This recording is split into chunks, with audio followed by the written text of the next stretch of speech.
ମଣିଷଟି ଏମିତି ବେଲା କଲେ ତାର ମଧ୍ୟ ଯୋଉ କୋଣ ଥାଏ ସେଟା ହଉଛି ସୂକ୍ଷ୍ମ କୋଣ।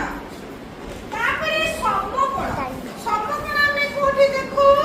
ସିଧା ସିଧା କୋଣ, ସିଧା କୋଣ। ସିଧା କୋଣ ତଳେ ଏବଂ ସାଇଡରେ।